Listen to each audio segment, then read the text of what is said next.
Me, where the conversation gets interesting is you've won the title. Okay, what are you gonna do next? Because winning the title is not the it. Champions League, innit? No, but this is what I'm saying. It's like because every team doesn't want to just win and disappear. It's like how do you build that?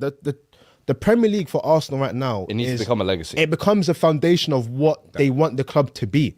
Because it's been 20 years in the wilderness. We were talking earlier about Emery not winning. The one club he didn't win a Europa League with was Arsenal. They've had all of these moments of being the nearly men. That Premier League becomes we shouldn't go back anymore. Yeah. So that's why what you do next is important. And that's where the squad building and the style of football can become more of a conversation. But they deserve that. The landscape, at the end of it, if you win the Premier League, you deserve to win the Premier League. That's the bottom line. You deserve to win Can it. I ask you guys a question? Yeah. Do you think if they get over the line, which they probably will with the league, and let's say they won the Champions League as well, do you see this Arsenal team and the way they're playing football and the way obviously Arteta is coaching this team and managing this team, do you see them dominating football in the next 4 to 5 years? I don't know. I think the landscape of the league can change so quickly. Do you get what I mean? That's the only thing.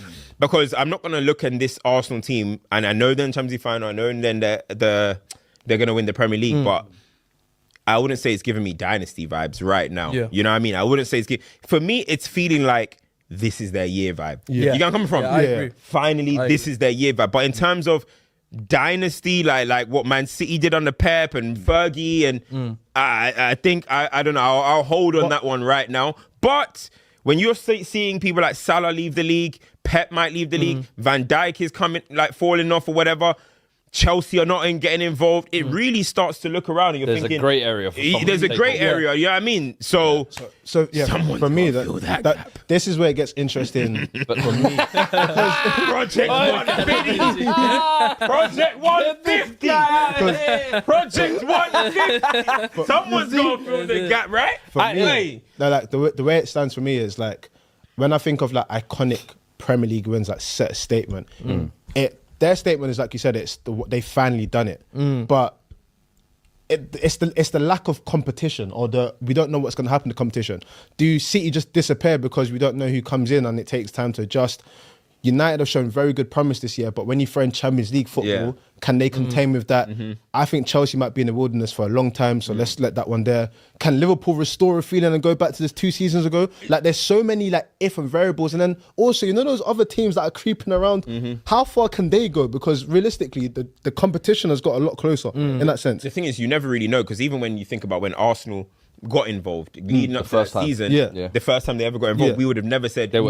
It's going to be Exactly. Arsenal. We thought again Liverpool, Man City are going to go again, and Arsenal got involved in the race. So someone's going to need to have to make that type of jump. I don't think right now we can answer that question. I think at the end of the summer we'll see who signed who, we'll see what's going on, and then we'll be able to decide. But as I'm saying, there's legends leaving the league. The landscape of what could happen if Pep leaves, there's so much variable. Who know? Are we keeping Carrick? Are we hiring someone else? Who are we bringing in? Because it's not just about the manager. There's so much that can move. And then, who knows? The answer to your question could be yes, if all of a sudden Arsenal win this league. Forget the Champions League. Let's just say they win the league.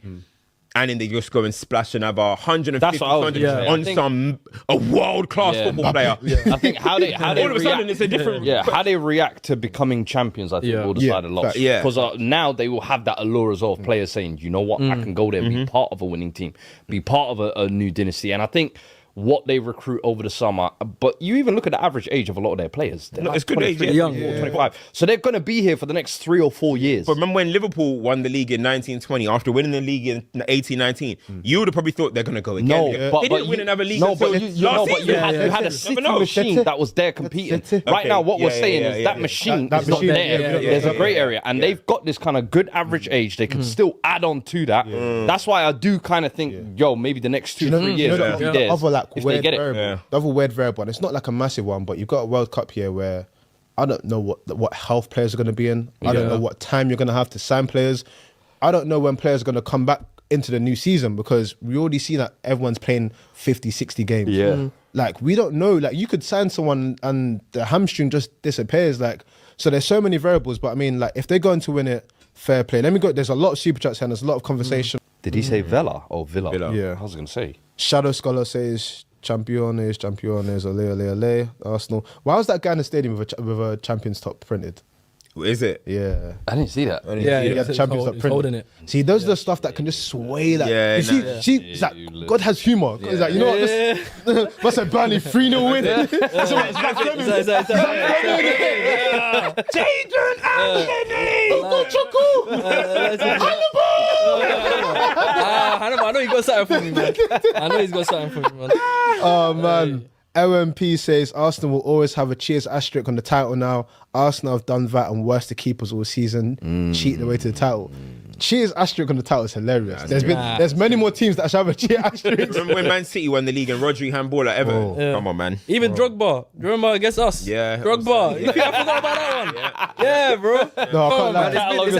It's happened before in the past, bro. There's some questions. Bro, crazy. That whole season. 100%. Jamal says there's not one example of Arsenal doing that all season. People are mentioning Saliba. He doesn't have a sustained hold on his arm. Yeah. Trudy says, I know you guys are rival fans, but can you do the needed transfer window for Liverpool? I think this will be our most important in the next 3 years. Ooh, that's a good shout, actually.